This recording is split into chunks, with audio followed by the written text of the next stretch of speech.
Bonjour à tous, aujourd'hui on va démarrer la boîte à semis, on va faire un petit point sur les petits détails techniques, sur quelques chiffres on va dire, plus que des détails techniques, les deux quoi, et on va lancer les premiers semis. On est en janvier, j'avais dit en janvier, on traîne pas, il est peut-être trop tôt, sûrement trop tôt, mais c'est pas grave, tu vois. Il faut tenter dans la vie, hein. Allez. Voilà, on va faire déjà un petit point sur... on va la démarrer, la mettre en route et voir comment on la règle, et puis quelques petits points sur le matos qui est dedans. Ça peut être utile pour, par exemple, vous voyez, ce ventilateur, c'est un truc que j'avais acheté aussi, et du coup c'était une connerie, parce que je peux pas m'en servir sur programmateur. Vous voyez, c'est un ventilo qui est piloté avec un bouton, une position en fait, c'est juste une impulsion, clac, et qui fait qu'il démarre. Mais si vous le débranchez pendant qu'il démarre, et que vous le rebranchez, il redémarre pas, il faut réappuyer sur le bouton, vous voyez. Et donc ça, du coup, je peux pas le mettre sur un programmateur. Achat pour rien. Évite de faire le même genre de conneries. Je mettrai les liens des produits que moi j'ai achetés. Si jamais tu veux acheter les mêmes, tu peux cliquer sur le lien. Je touche une com. Et si tu veux acheter un autre, t'achètes un autre. Tu vois, voilà. Donc avant de la démarrer, on va se faire quelques semis, tu vois. Et après, on va les mettre dans la boîte. Et on va la mettre en route. Et on va voir comment on la règle. J'ai fait le tour de toutes mes boîtes. J'ai plein de boîtes comme ça, remplies de graines. Je sais, la moitié doivent être morts depuis le temps. Mais c'est pas grave, il y en a qui sont très costauds. J'ai fait un petit peu le tri là-dedans. On va voir ce qu'on peut essayer de lancer tout de suite. Alors, dans ceux qui sont très longs, dans celle que j'avais dit dans l'autre vidéo, donc les classiques, ça va être les piments, les aubergines et... Piment, aubergine, je sais même plus ce que j'avais dit. Poivron. Piment, aubergine, poivron. Donc déjà, ça c'est les classiques. On va lancer des salades. Donc pour l'histoire que je disais dans la première vidéo, que les salades, à chaque fois que j'ai fait au début d'année comme ça, en intérieur, elles finissent tout le temps par filer. C'est une vraie galère à faire partir et du coup, ça marche jamais. Donc là, dans la boîte, j'espère qu'ils vont pas filer. Tu vois, ils vont directement bien partir et je pourrais avoir des salades très tôt au potager. En plus, je vais mettre des blettes, des poirées ou des blettes, tu dis comme tu veux, du brocoli, du basilic, du persil et du céleri.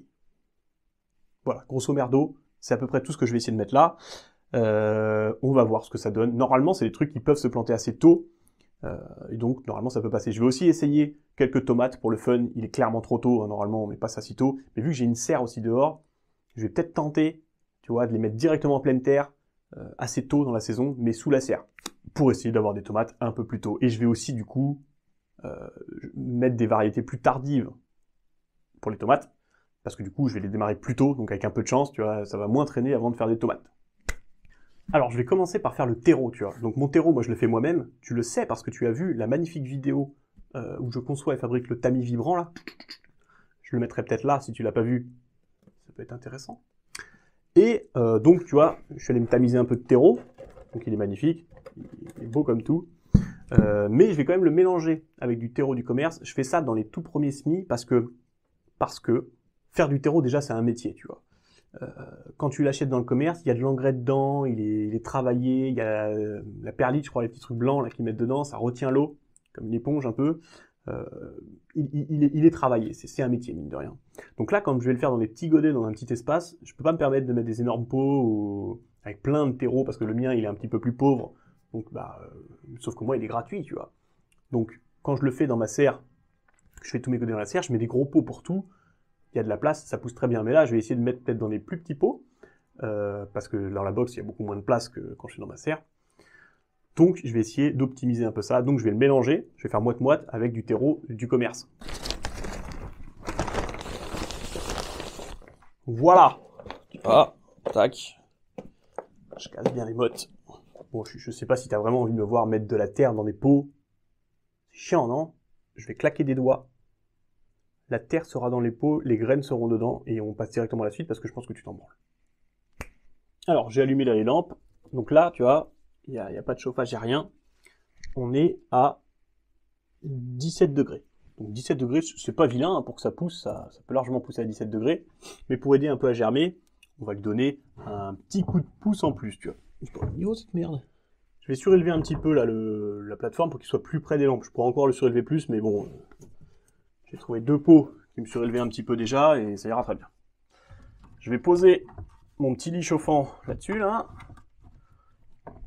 Il est raide. Et je peux poser mes barquettes.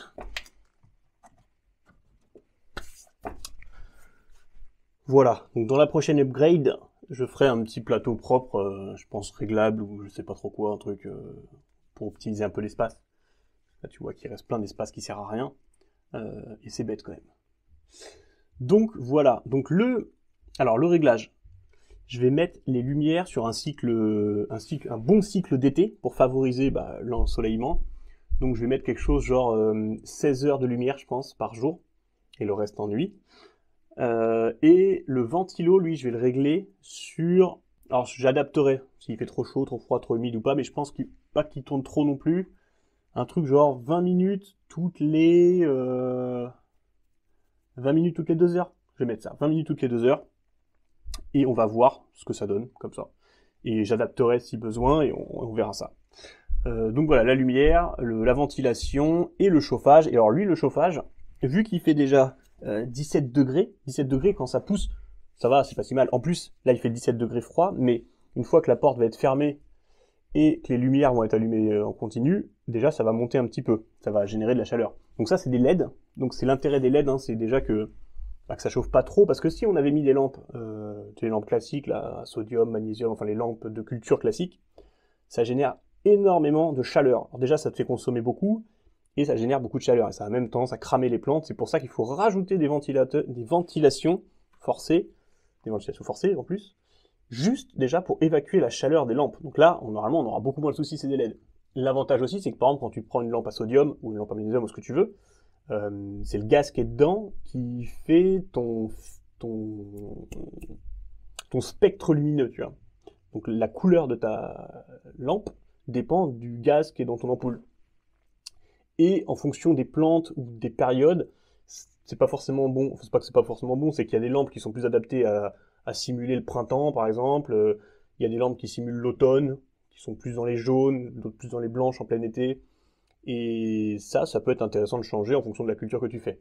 Là, l'intérêt avec les LED, c'est que les LED, on définit la couleur par la LED. Et vu qu'un bandeau de LED comme ça, c'est composé de plein de LED, et bah, alors tu verras sûrement, attends, on va partir en pauvre. Alors tu verras peut-être pas comme ça. Non, je sais pas si tu vois. Le bandeau de LED, en fait, il est composé des lumières. Tu vois, par exemple, là, je crois qu'il y a... t'as 2 blanches, 2 jaunes, une rouge, 2 blanches. Alors non, c'est pas vraiment ça, non. C'est 2 blanches, 5 jaunes, une rouge, 2 blanches, 5 jaunes, une rouge. C'est censé, en fait, te faire un spectre assez complet. En théorie, hein, je suis pas expert en lampe, mais des peu de renseignements que j'ai tirés un peu à droite à gauche, ça te fait un spectre assez complet. Et donc, normalement, c'est un peu polyvalent. T'es pas trop censé te faire chier, on va dire. Donc voilà. Est-ce que 2 c'est assez? On verra si les feuilles sont bien vertes, bien développées. On verra si 2 le bandeau c'est assez. Si c'est pas assez, l'intérêt au moins avec cela, c'est que je peux facilement les mettre en série, en rajouter 2. J'ai le câble exprès qui va avec, et il suffit que je les relie au cul de cela, et je pourrais rajouter 2 LED en plus. Donc voilà. Je vais mettre en description, ah bah si je l'ai dit au début, je vais mettre en description le lien du matos que j'utilise. Voilà, si tu veux essayer. Ah oui, non, c'est ce que je voulais dire au début. Le lit chauffant, lui, du coup, je vais le mettre que pendant la germination. Ça va aider à germer, parce qu'il va faire plus chaud vraiment au niveau des graines. Ça va chauffer l'enceinte, mais ça va bien chauffer au niveau des graines. Donc ça va aider la germination. Dès que la germination sera atteinte, je pense que je vais l'éteindre. Parce que si on tourne au moins 17 degrés, ça sert à rien de chauffer spécialement.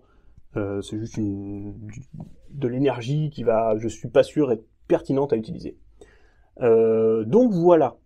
Donc voilà, je te propose de fermer la boîte et puis de voir dans quelques jours. On va voir ça au fur et à mesure, et puis on va l'upgrader un peu avec le temps. Et puis voilà ma gueule, hein. Écoute, je te dis à bientôt.